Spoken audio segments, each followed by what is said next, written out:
everybody. Welcome back to Earth and Star Spiritual Wellness Center. Today, I have a very special guest who happens to be a full life doula. From beginning to end, he's worked with birth, he works with death. He's a keynote speaker, and he's here to share a lot of really important, heartfelt love information with us about end-of-life care, care of the body. This is Eric, everybody, founder of Regeneration Earth. How are you, Eric? Hey, Mary. I'm all the things, and I'm excited to be here with you on your platform today, specifically leveraging voices like mine to empower people with dignity and autonomy. I believe in that through the lens of love and peace on Earth. So I'm thankful that you're having me on today, and I'm excited to share what I know from my experiences. I'm so excited to have you.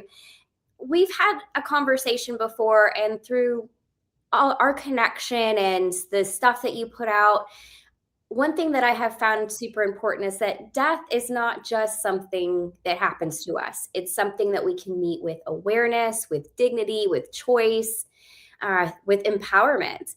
And I was just telling Eric right before we started recording that through his material and the stuff that he talks about, I was always under the awareness or the belief that when I died, all of the choices about my death, the funeral arrangements, all of that would be up to my kids, my family, because that's their closure and how they're going to deal with it. And that was none of my business. But that now I'm like, no, wait, this is part of my empowerment.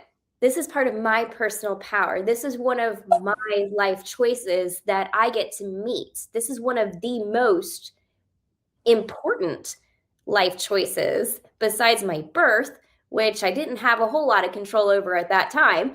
But my death, I can have power around and choices. And I don't think people really even know what all of their choices are around the death of a loved one or planning their own, or, like you post some things sometimes and I'm like, is that legal?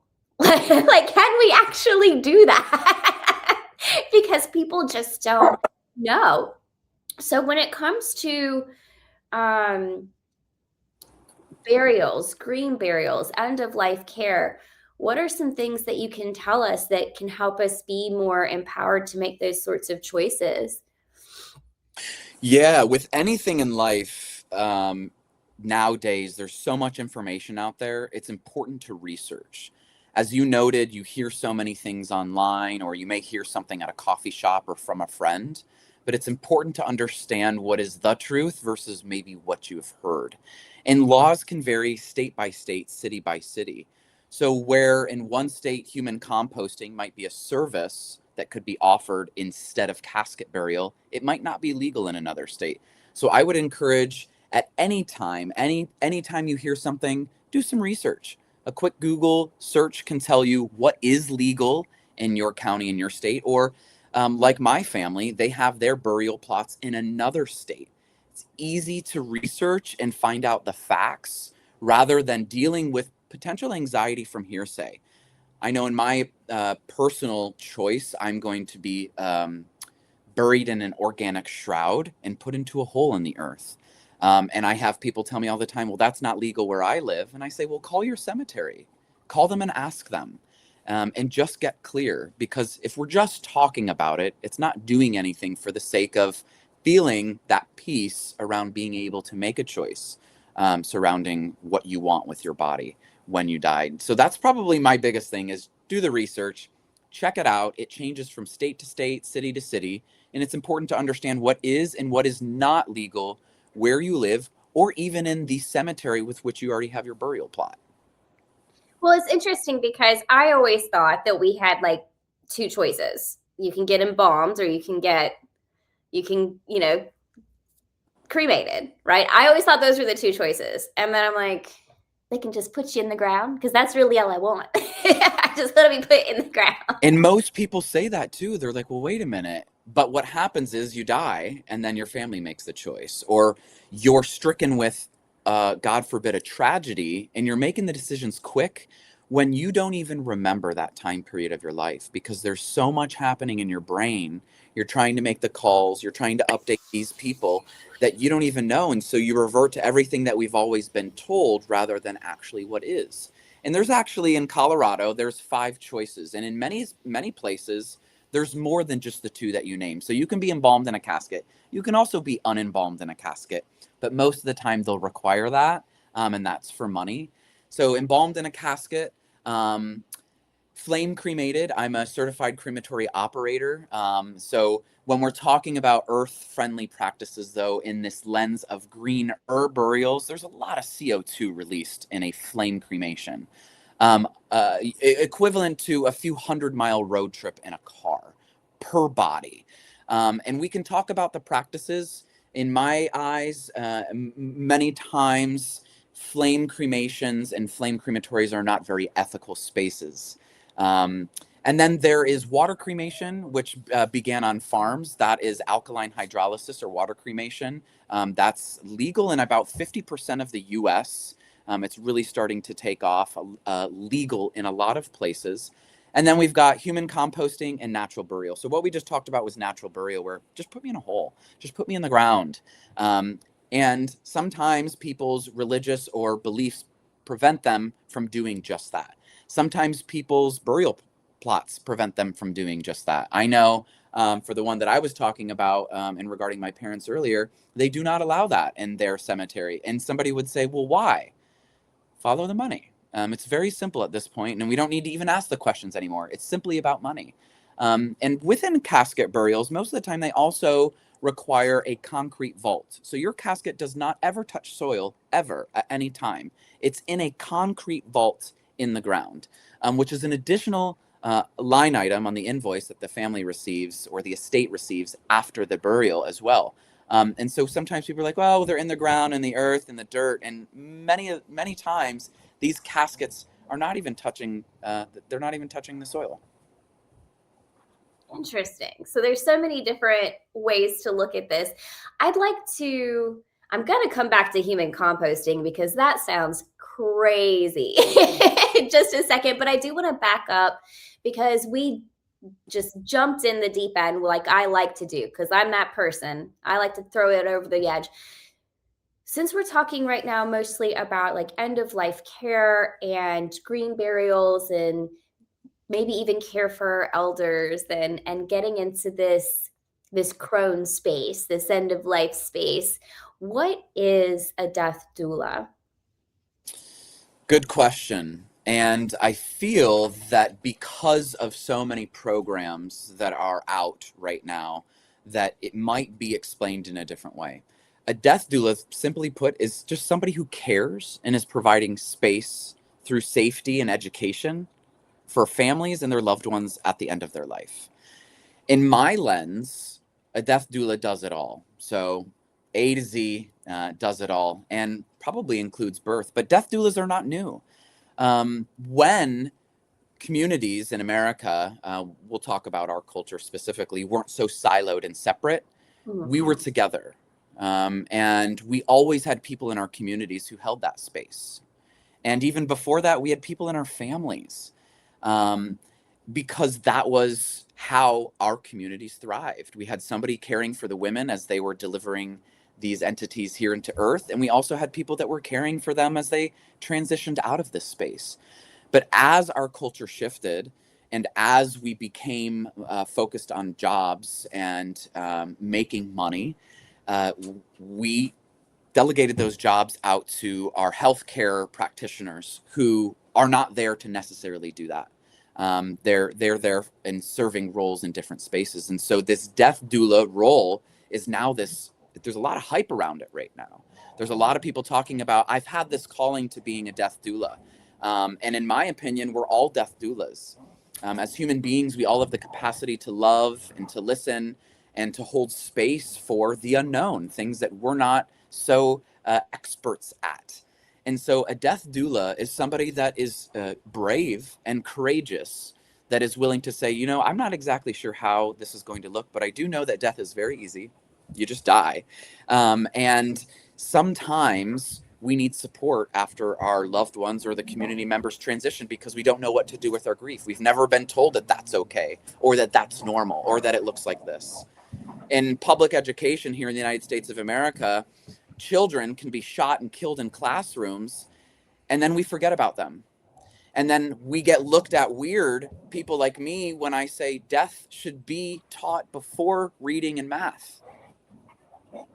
Because death is going to be a part of all of our lives. All of our lives. It is when we eat food, if we eat meat, if we eat lettuce. I'm sorry, death is a part of that. Death is a part of every aspect of who we are. We're alive. And through these transitions, being a death doula, you get to really do a little bit of everything. I garden. I'm a caretaker. I literally help people with bed baths and hygienic care. I do meal preparation. I do laundry. I connect family members to therapists and different support in the community, things outside of me that are not a part of my scope of services. So a death doula, those are my dogs. A death doula You cares. might have dogs. A death doula cares. Yeah. When you're talking, Got we're gonna three, and they love when I'm talking. They, it's actually really frustrating for me because when I talk, they are more verbal, and then when I don't talk, they're not. And so this is kind of what I get sometimes. And it's very cold out here, so they're not outside right now. But yeah, so that's what a death doula does. It's just a life doula. It's holding space for all of the things.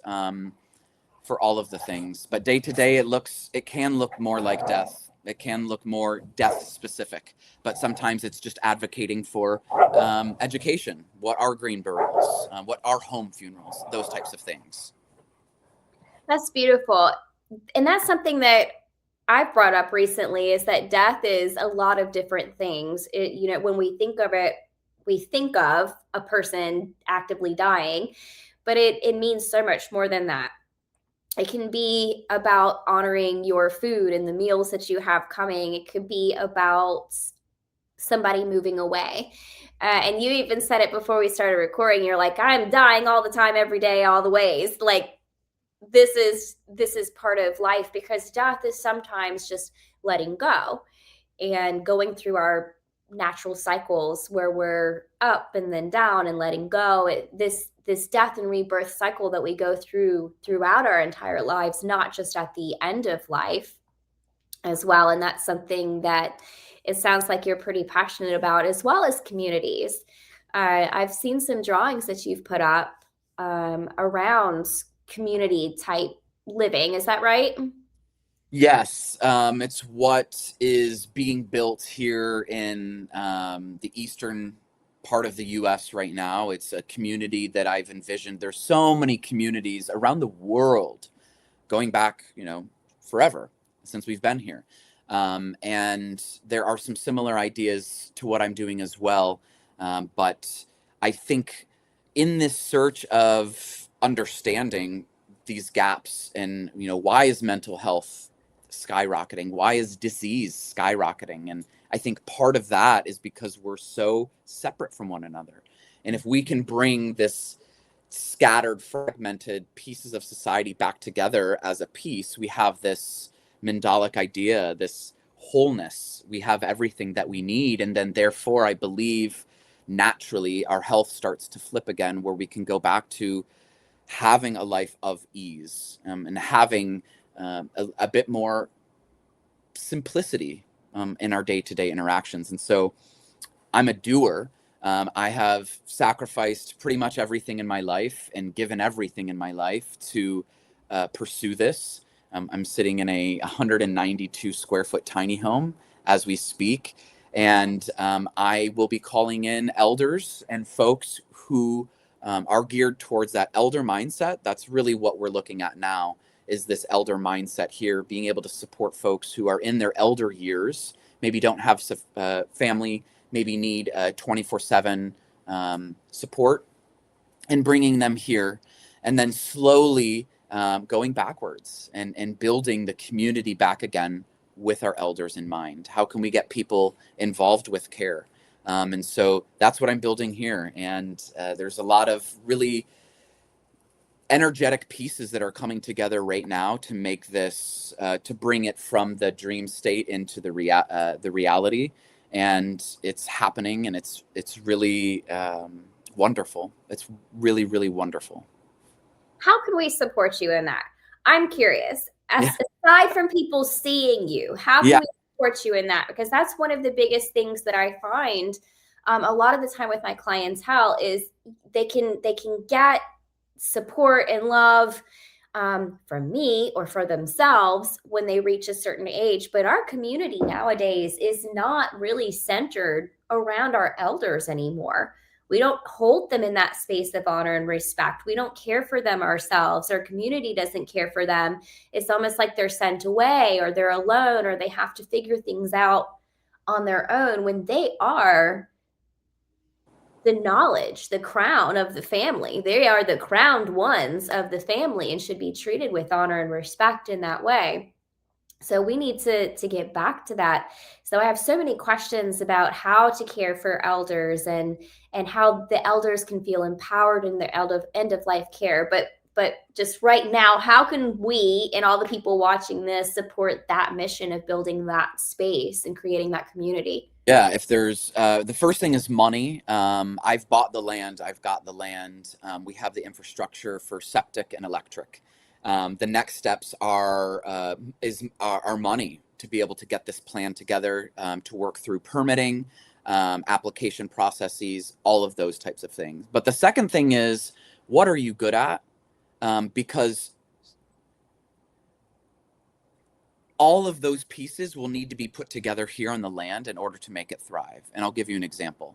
I met with an architect this week, who doesn't necessarily do the legal blueprints of buildings, but connects in the energetic pieces of land, keeps in mind the chakras, the seasons, and everything else to put together a plan.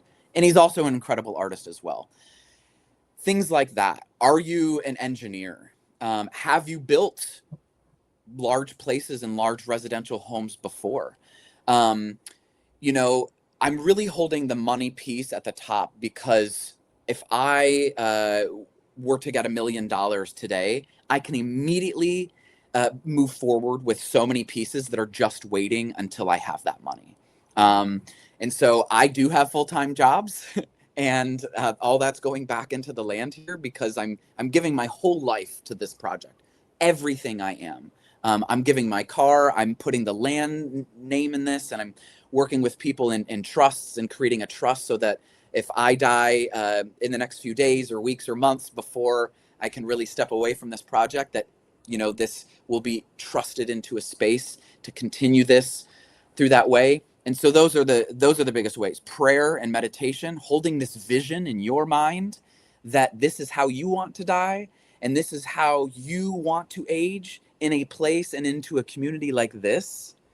This is the beginning of all of this. We are going to see these communities popping up, and we're starting to see it because we're realizing that the gaps are creating our downfalls and we need one another. So ideas, if there's more land that you have and you want to talk about getting a conglomerate so we can have this land here and that land there, or somebody who wants to give money towards this. I'm not looking for investors. This isn't about money. This is about dignity. And so I'm not using the word invest. I'm not looking for investors, but I'm looking for people who say, you know what, I do have $6 million and I'm going to give you 3.5 of it. Amazing. We can go ahead and move forward with that. And that allows, I have people in immediate need right now as we talk that need support right now. But unfortunately, I don't have the funds to be able to do that. I don't. I've given everything that I have. I have $1,100 in my account right now to my name. $1,100. I don't have enough money to pay my bills next month. I'm not worried about that. I'm moving forward with my heart, and I'm doing exactly what I know I'm here to do, and that's to improve people's connection and their awareness to care. And we care about our elders. I think it's going to trickle back down. And so the support can be done in those ways. Number one, money, but number two, what are you good at and how can you contribute that here? Can you come out here for 3 months and help me build a cabin? Come on.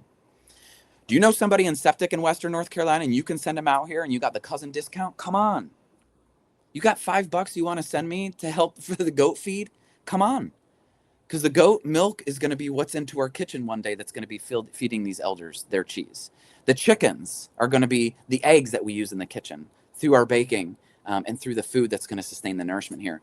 Do you have money to support in building these raised garden beds so I can bring an elder out on their hospital bed so that they can garden as they're laying on bed and they're bedridden? I need a kitchen big enough so we can put hospital beds in the kitchen so we can look at the chocolate chip cookies as they're being baked throughout the year, and bread loaves. And I want a fireplace big enough that we can put 3 beds out in front of the fireplace. So that in the evening, when we have our guest volunteer coming in to play the piano, we can have the beds out next to the fireplace in our communal home called the lodge. All of those types of things. And I believe it. And then we'll die. And death will be a bit easier in those spaces. We make death so hard. Feeding people, giving them water, demanding that they eat and drink as their bodies are simply trying to die. Our bodies know how to die. Look at your dog who wants to get away and just curl up into a ball into the woods and die. We make it about us. We make it about the living. The death know what to do. They're like, I'm out of here. We're good to go. I just need to die. And sometimes we make that difficult by not understanding that we just need to let it be. So support can be in all those ways: prayer, money, or through your skill set. We all have really unique things. Can you create a cookbook for me that we can, create a whole beautiful menu that's nutritionally dense for these folks? We're not trying to necessarily heal anybody. Meet them where they're at with what we've got. That is a beautiful vision. And this regenerationearth.org, do you have links on there that people can donate if they feel? So I do. It's being edited, and it's being edited right now, because when we talk about these ideas, we also have to talk about them through the lens of the federal government. So we talk about 501c3s, we talk about church creations, we talk about trusts, we talk about S corps and LLCs. This is not, I'm not trying to make money from this. I want an even keel here there. I want to be able to eat the food seasonally from my land here and be able to show up and not have to worry all the time about how are we going to make ends meet. Do we have to go out and get another head? Because at schools, students, each student you have in your school gets more money. I'm not about that. I want everything to be sustained. And so in this website, I have a 501c3. But for example, I'm not moving forward with a nonprofit in this space right now because I'm not convinced that that's the way I need this to be.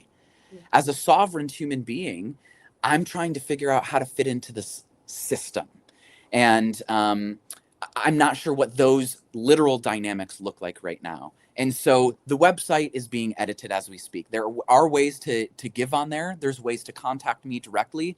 And there's also ways that we can get really creative about what giving looks like and what contact looks like. But yes, all that information to contact me and to be able to give into this space are on that website.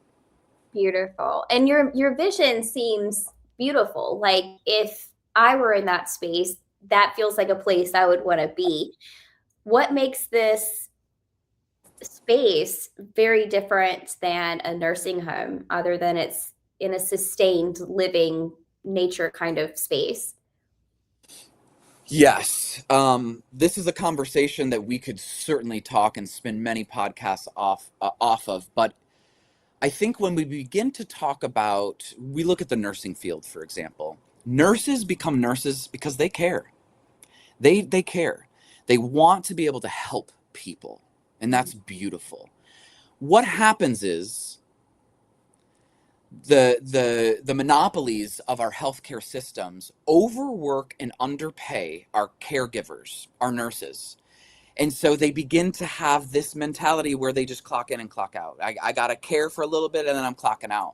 And that's what you begin to get run like. And so in nursing homes, it's the same idea. People want to get a job at a nursing home because they care. But what happens is it turns into a job. What do you do for work? For work.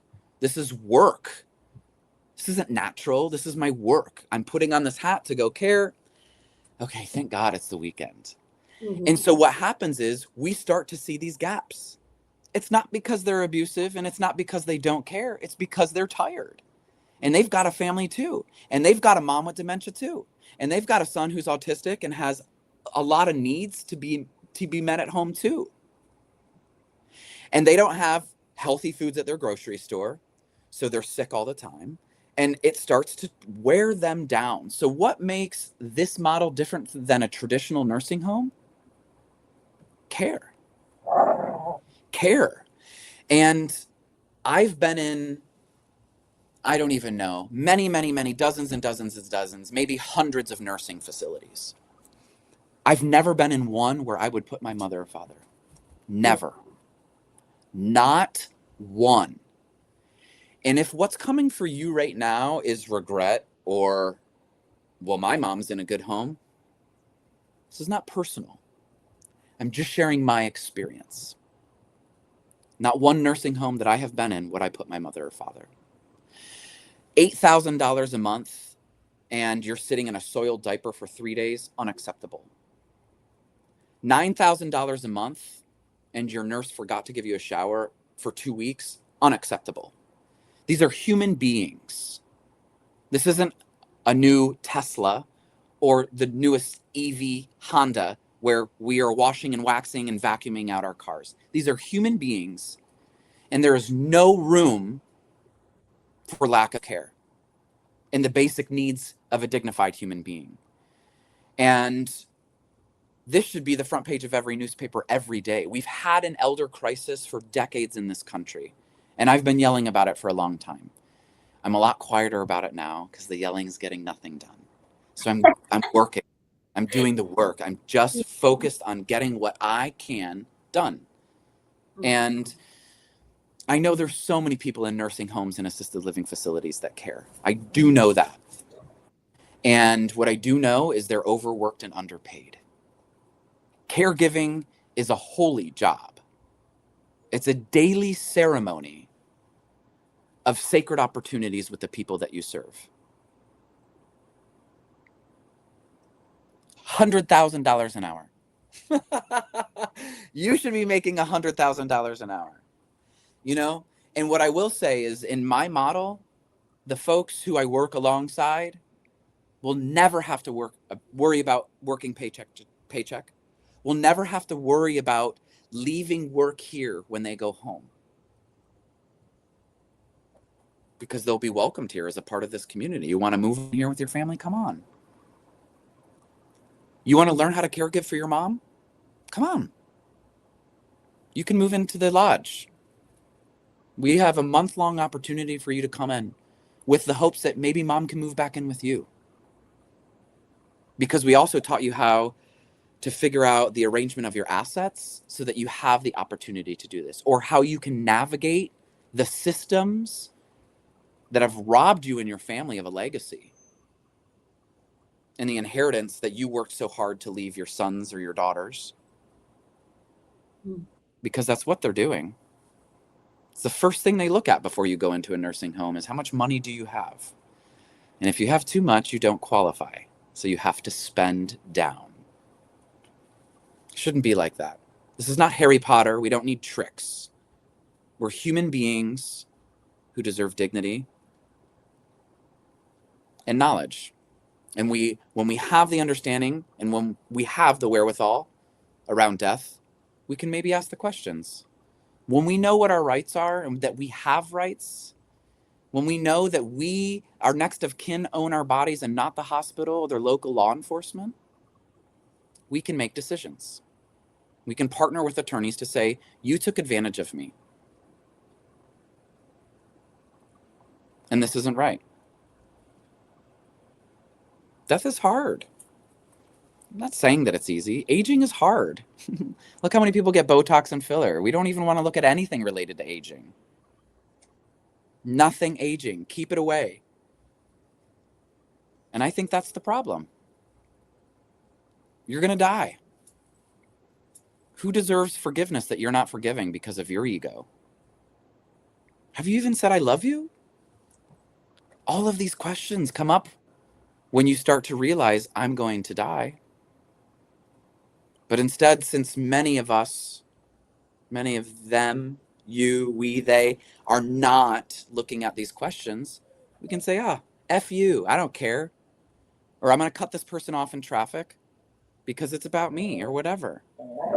Through the lens of death, I've been able to work on my road rage.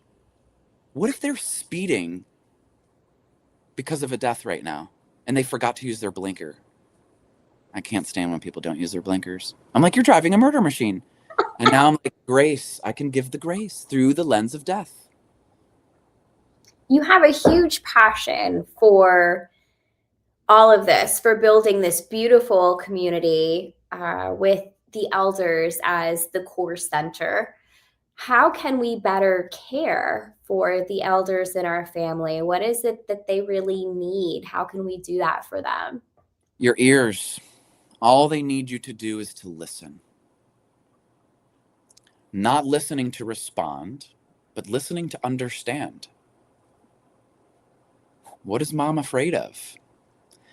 But what that's going to require of you is to go inside as well, because you can listen and then you can react through your emotions, and that could be difficult.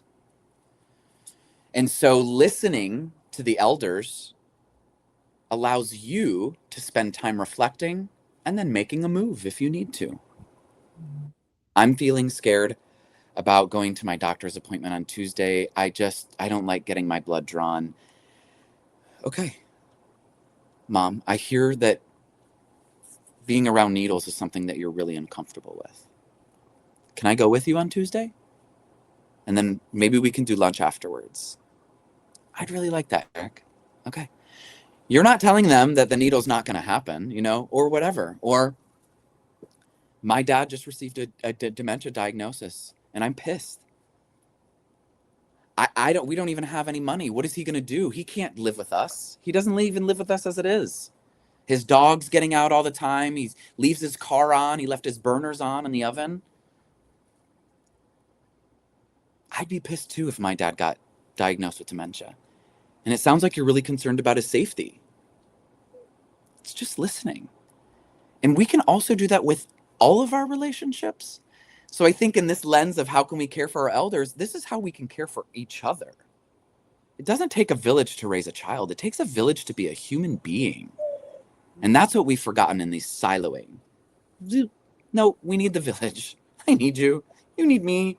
We be together. And so listening allows you to create the space. Mom, do you want me to respond or do you just want me to listen right now? Eric, I just want you to listen. We practice that right now in our relationship. Because I told my mom, I don't want everything to be a lecture. Sometimes I just want to be heard. And other people can't hear me. And I want my mom to hear me. Okay, Eric. So, Mom, I don't want you to respond. I just want you to hear me. It's amazing what it can do for each other. And then after that, we can do all the other things. Lean on me for resources. You need support, I'll give you resources. There's so many local agencies that can support you, social workers who are yearning to support you. And I'll provide you and connect you. The internet's a wonderful resource as well. And what do they say? Oh, the feelings are normal. They're all normal. We hold all the feelings in the same bowl. It's just life. So you can be sad and happy too. I hate the holidays, but sometimes I get excited when I'm seeing all the Christmas lights, but I'm upset and I'm sad. But I'm happy too. It's weird because I'm like, no, I can only be happy and only sad. No, they're all together. They're all in there together. Complex. So yeah, so listen to your elders and do what you can. Can you include them in a meal together? If you're a part of a church, can you contact your pastor or whomever and say, I'm looking to adopt an elder at our church? Is there somebody here who doesn't have family? Call your local assisted living facility. I want to adopt an elder and I want to come visit them. No, I don't have the time to do your volunteer program. Let me talk to a social worker. Can I just adopt an elder? I just want to make sure they have warm stuff. They feel loved. On Valentine's Day, I wear a big sweater. It says LOVE. It's red. And I make cards and I take a bag of Hershey Kisses and I go to my local assisted living facility. I've been doing this for 3 years. And I go into the rooms. It's kind of edgy, so bear with me. But I say, does anybody want a kiss? And then I hold the bag of Hershey Kisses up. It's Valentine's Day. And just those little things just flips the whole room. No one's paying me to do this. I just know that it's something that I can give, and I get some joy back too. And it's the ripple effect. So if we all could do that, imagine what this would be. We're creating all what we're wanting. We're actually then on that path rather than just talking about it. Faith without works is dead. It's like, we can talk about it, talk the talk and walk the walk. Let's do it too. You care about elders. What can you do? I told about this to, my sister and my siblings this holiday season. Adopt an elder this season. There are so many people, especially in rural areas, who just want somebody in the room with you. I think about this too. I get lonely when I don't have human connection after some time. There's people sitting in their home who are eating boxed meals and have been for years and have no one to talk to. And who knows what magic will be created from that? It's amazing. I've got stories you wouldn't believe. Truly. Most people don't believe my life because it's magic. You just go and do. So listen. That would say my number one thing. Listen, and then look at your resources. What do you have within you that you can do? Do you have extra time? Do you have money? What do you have? You don't have to do the volunteer programs. A lot of these things is just another program. Call a social worker. This is what I have. What can I give? Mm-hmm. Money is hard sometimes. Give your time. Show up. You got 30 minutes? Go on. Swing by. Go to Trader Joe's. Go to Whole Foods. Go to the grocery store. Pick up some flowers. Walk. Take a lap. Stick it in a vase and just go up and be like, I'm just going to drop this off. I know I'm that crazy guy. This is what I used to do. Just give it to somebody who needs this, the flowers. 43 bouquets I used to give. I used to repurpose wedding flowers, and I would take all of them in the middle of the night after the wedding, put them in vases, and take them to the assisted living facility. Every wedding planner in the United States of America is throwing away their flowers right now after weddings. It's insanity. What can you do? Think about it. What can you do? You're really powerful. You can make a lot of change, but start by listening. I like that a lot. And listening, I'm glad that that was your first step, because when we think about our elders, the first thing that they really need that they're asking for isn't necessarily money or doctors or those sorts of resources, even though these are things that the family might eventually need help with, lawyers and different things like that, which you said that you can help people with. But what the elders themselves are really longing for is that companionship, that company, that community, that connection. And I do hear that reflected in people that I know as well, where they just want to talk to somebody. So that's definitely a great first place to start with everything. So with the elder then, from their point of view, when they're preparing for end of life care, when they know, okay, we're getting close to that portal where I get to go be on the other side and be all powerful, what sorts of things can help make them feel more empowered, especially if they don't have the people to come to listen to them, or that tight-knit community, or kids showing up with money and resources and time? How can they feel empowered moving towards their end of life? My response is for all of us, all ages, and it's a death contemplation practice. Mm-hmm. Imagine yourself dying. What would feel comfortable?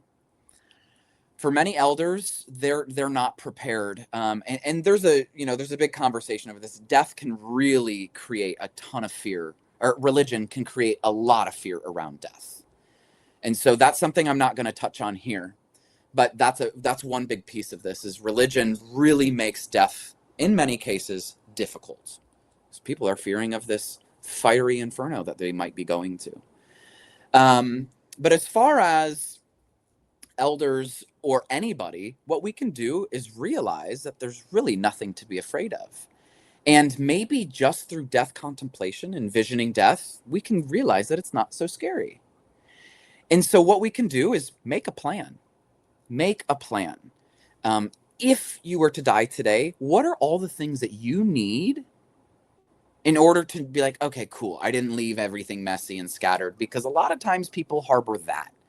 I don't want to leave this a mess for people. I have a home here, or I've got these assets, or my Facebook passwords? Or what are they going to do about my email? Or what about these secrets I never told anybody? Write them down on a little note and say, only open after I die. Get it out. These types of things. Make a plan. I have right here, part of my plan is my burial shroud, and I dye flowers on it from my garden. So this is my burial shroud that I have. And this has truly helped me in my death contemplation practice. I've got it right here. I've had it for years. And when I die, my dead body is going to be in this. There's something that's really powerful about that for me. And also, not that I need to feel regret, but also there's a part of me that's like, okay, cool, I'm prepared. And I feel organized for whoever's going to have to deal with that. Because somebody's going to have to deal with my dead body. And cool, I've got that first. So supporting elders and feeling, and again, listening, what do you have organized? Do you have everything planned out? Do you have a power of attorney? Do you have a financial power of attorney? Do you have a living will? Do you have what are all the things that you need so that can all just be like, okay, that's all done. Because then you just have to be. The next step would be, okay, are we organized? Do you have everything organized in this world, right? In this physical world? And the next step is getting curious about their maybe religious or spiritual beliefs. How can you meet them where they're at? This is not a space for conversion attempts. This is meeting somebody where they're at. What are your beliefs? And then it goes into listening again. I grew up in a very staunch Roman Catholic home. I was raised in Catholic school, and this is what we did. My mother's beliefs are very different than mine. That's okay. I'm not here to change her. I can meet her where she's at. Hey, Eric, this is what I'm fearful about. These types of things, so on and so forth. And you can meet them where they're at through your understanding, going inside, saying, oh, God doesn't exist, or don't be fearful because hell doesn't exist. That helps no one and nothing. What I do know is God is love. That's what I know. And I think everyone agrees, everybody around the world, God is love. And so I think we should start there. Just remember this is love, pure bliss and love. There's nothing to worry about. Is there an unknown? Cool. Let's paint a picture. Let's envision what death is like. Flowers, and I'm going to see my dog that died when I was a kid, and hopefully my aunts and uncles are there. That's amazing. And that helps provide a little bit of the detachment from things that we've never explored, this death space, which again, I think should be taught from as a kid, because I think a few generations, we're going to get to a good space. Dying will be easier. But right now we have this fear, and we've had generations of trauma, of war, of disease, of death, and government manipulation. And so we have a culture of people who are traumatized around death. Look around. Look at the news. Turn it off. That's what I tell people, That's not what we're doing here. So elders need the support in organization for their planning. Do you want me to call the local funeral home to make sure that you've paid up? What can it be? And that's also something that we can do as well. I believe if you are of voting age, and I believe that if the United States of America is going to say you are now a legal adult, then there are now legal implications that you should be reflecting on around death. You should have a plan at the age of 18. Who's your power of attorney? Who's in charge of anything? If you're going to be coming into a trust that your grandfather or grandmother left you, how are you able to make legal decisions about a lot of money, but you can't even talk about yourself dying? You can't even talk about embalming. You don't even know what embalming is. And I'm not faulting anyone for that. I think in many ways it's been orchestrated that way, because if you don't know, then you are guided into your choices rather than making them yourself. So helping elders get organized, and then going back to listening. How do you feel about death? What do you think it's going to be like when you die? Not when you pass away, when you die. Would you come back as something if you wanted to? I think kids get it. And I think what happens is we rob them of what they know through the indoctrination systems that we have. And then they get scared, and then they're an adult and they die. And I know this through my own evidence. In Colorado a few years ago, I was called to ask and provide some support in space for a 10-year-old boy who was at pizza with his friend. And his friend rode his scooter home from pizza and got hit and killed in the crosswalk just after dinner. And the mom was very frantic. What are we going to do? His life has changed forever. Oh, yes, it has. Yes, his life has changed forever. And, you know, it was a big deal.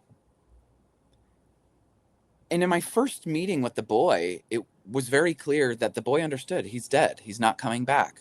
But maybe he's a turtle now. And the lens that this boy had of death was so beautiful. I could see there was grief and curiosity in this boy, but I didn't feel this existential dread that I've witnessed a lot of other people carry through the death of a kid. Because what our society says is that's not supposed to happen. Like there's a book of supposed tos. Mm-hmm. And there's not. Life is beautiful. Life is short in many different ways. And there's no cap on life. 65 is a good age. 75 would be great. Babies die and kids die. All ages die. And what I saw within this kid was he was like, we're going to really miss him at recess. Mm-hmm. We always played football together. That kid was remembering how beautiful it was that they played together. And that maybe there was this chance that he would be a turtle, his favorite animal again. And I thought that was beautiful. And I met with him a few times, and I then told his mother, I said, I think he gets it.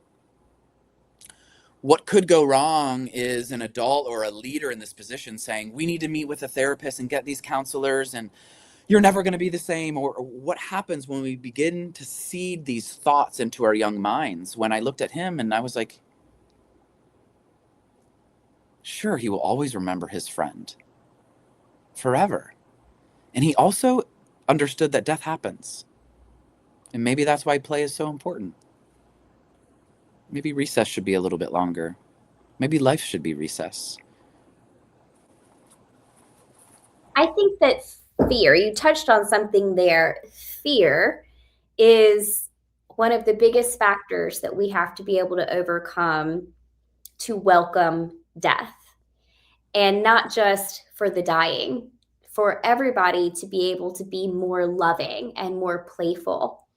In the shamanic realms that I teach, that's the very second thing that people learn in shamanism is how to overcome all fear. And part of that fear is death of the physical body.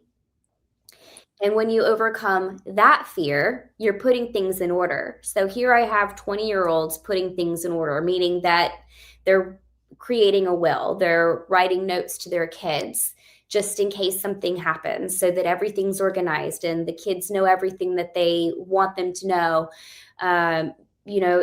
There's a pour out of the envisioning of this process. And that is the preparation that helps them overcome fear. And that's one of the things you just said. It's about play. It's about being able to be carefree because you've overcome that fear and because there's a plan and process. There's a belief system in place that's open to that. In fact, my own kid is of that mentality. He's 4, and every single day, I don't know why, every single day on the way to school, he says to me, Mom, I want us all to come back as redbirds.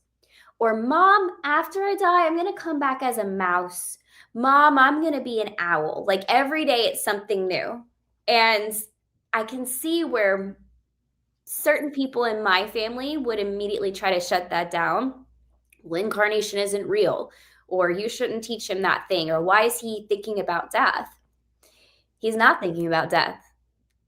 He's thinking about the life he could have. That's not the Sounds really creative and fantastical and mystical and incredible. Exactly. He's thinking about everything he could possibly be in the world and how much fun it would be. So I love that. So there's been a lot we've learned about letting go, about cycling through life, about preparation, and how you can help with that. Um, so I want to back up to the last thing I think we left unanswered here. What is human composting? What is it? Human composting is basically it's the decomposing above ground in a controlled environment. So because it's very expensive to die because everyone's charging you for all the things. Human composting is legal, I think, in 12 states now. Basically, it's an above ground vat. They put the body in it for a few months and it decomposes. And then your family is allowed to, in many of these spaces, get the soil back and return to the earth. So that's what human composting is. And this is what it looks like. It looks just like dirt. It doesn't have a foul odor. It doesn't smell weird. And that's a woman. Am I right? I don't know who this was. I'm not sure who this soil piece was. This is, just for educational purposes. And it's a beautiful way that, people can choose. Like, I'd love to be at an opportunity for education. Same thing as like your science donation companies. When you donate your body to like an organ donation company, they say organ donation, but if you actually read the fine print, they can do anything they want, which does include selling your body parts.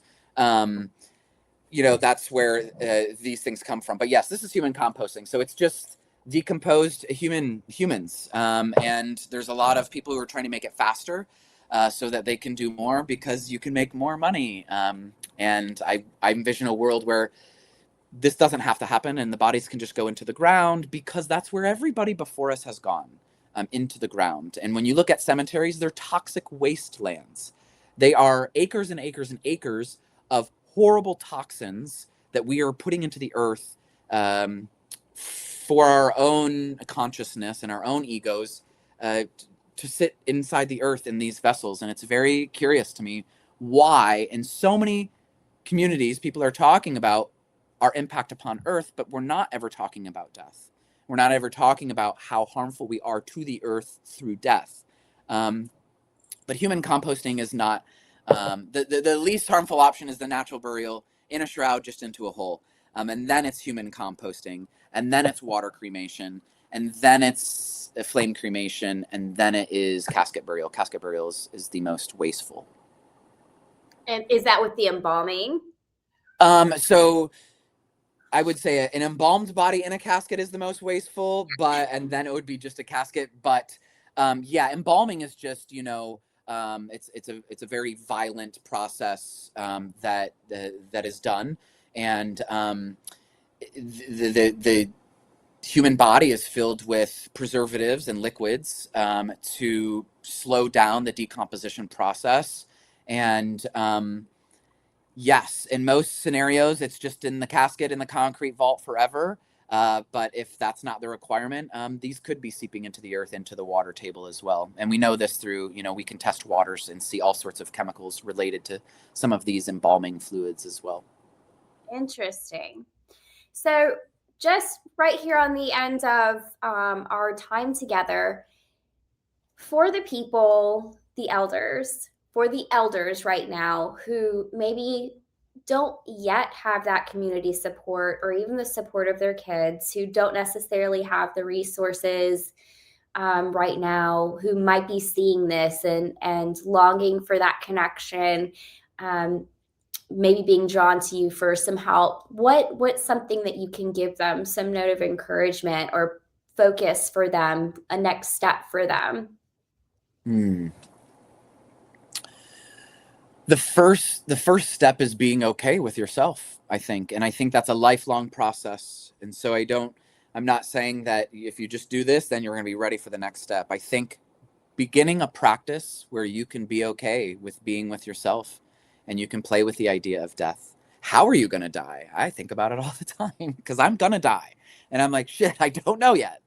And for me, I'm not scared. I'm just really curious. And that's who I am in life. I don't really believe it unless I see it. I've always been that way. I got to see it and experience it in order to believe it. And so I'm like, am I really going to die? So I think the first thing to do is realize that it's okay to be lonely, and that it's not like because there's something wrong. We need one another, and that's very real. The next step would be that there are people who want to be with you. It may not be all the time, but there's opportunities for us to get together. And so if there's any bit of hope that you hold within you, hold on to the hope that there's somebody out there that also wants to spend time with you as much as you want to spend time with somebody else. And sometimes we have to get courageous and vulnerable. I really don't want to go to coffee on Thursday, but I'm going to do it. And I'll tell you, every time I do that, I always leave and I'm like, I'm so glad I went. I'm so glad I went. And all I had to do was get dressed and get into my car and get there and find parking and do all the things and just do it. So for anybody listening, we're doing this together. I've got you, you've got me. Go onto the website, you'll find my number. You can call me and I'll answer. That's okay. It's a real thing. I'm very reachable. And number two, there's somebody out there looking for you. And number two, we can be okay with ourselves. We can do this with ourselves. Now's a new time to develop a hobby. I got a bunch of magazines yesterday and I'm making a vision board. And so who cares how old you are? Make a vision board. This is how far I've gotten so far. Build the best. That's all I've gotten so far. And so I'm trying to fill in that lonely time too. Being in a tiny home with dogs and having animals, there's things about me where I don't have a kitchen. So I can't just go to the kitchen and like bake something. And so for me, I'm feeling lonely in that and in this space. And so it's like, okay, it's okay. This is temporary. And so is this life. And so let's do what we can. And let's get courageous when we can. And if you need resources and you've tried to look, I'll help find some for you. I will help. In the ways that I can. And we can hold on to this hope and this vision of what this will be like forever. And the last thing I'll say in this number 3 is visioning what you want your life to be like. What do you want it to be like? Envision, if you want a companion, what would that person be like? Do they visit once a week? What do they look like? Do you have lunch? Do you have breakfast? Do they bring you treats? Do they give you a phone call? Do you do a FaceTime? Vision what it is. Feel in your body what it would be like to be with that person or to be doing that thing, to be making that phone call. You haven't talked to your friend in a while because you guys had a tiff. Pick up the phone. I'm fucking sorry for being a weirdo the past few months. I don't know. I'm just a human being and I'm trying this, but I've been thinking about you a lot. And I really miss you and I just wanted to let you know. Okay, you're still being weird. Okay, bye, love you. Or you guys cry together because that's an opening for you to see a new path forward. And it's like, wow, that's all I had to do. So be brave. We can do it. We can do it. And in a few generations, hopefully we'll have less people aging alone or aging lonely or aging like they don't know or don't have anywhere to turn. Mm. And we all do. We all do. We all do. We all have somewhere to go and we all have somewhere to turn. I think that I've worked out inside of myself the difference between any sort of doula and a healthcare provider. Mm. And it's not just the resources you provide, it's the emotional support. Mm. Any sort of doula, what I'm seeing face forward is emotional support. And all of the knowledge and the resources that come along with it. It's the time spent. It's what the face forward is. And I think that that's a beautiful process. Thank you. And I think it's what we want in our healthcare practitioners. It's what we want and don't have. And that's where you guys step in, because like you said, the healthcare practitioners, not just nurses, but the doctors and things like that, they're set up for money and for insurance. They don't have the time slots to care for people, to make sure that they get where they're going, to spend their time listening to their problems. They hear something, here's medication, go take it. And they're off on their own again. I used to work for a doctor's office, and he had exactly 15 minutes for each patient, no matter what, unless it was a procedure, in which case he had 30 minutes. And so it's the turnover, in and out, in and out, in and out. Whereas what I'm seeing with this sort of thing, it's about the time spent. It's about the care that can be offered because you're making that space to offer it. even if it's not just about their health in that moment. It could be something else they need care with. Right now, I just feel scared. I feel lonely. I feel afraid. I don't know what to do next. And this is something it feels like you offer. Hit the nail on the head. And thank you for putting words to it more. Yeah. And then people are like, so you're a counselor? I'm like, no, because they made that word, so I can't do that. You're a therapist? No. I'm a death doula. I That's love what it. I came up with, So thank you for seeing that. And I don't know how to do anything else. So many people are, what are the courses? Education's great, but look around. But I also believe that we have everything within us to just go. Go, mom. Try it out. Be brave. Well, thanks so much for coming on with us today, Eric. It's been a true joy, and I hope to see a lot more of you soon. Thank you, Mary. I appreciate you. Everybody, you're going to find his link here in the description. Don't forget to go check him out. And he says he's very reachable. So let's reach him. Thanks, Eric. Bye, everybody.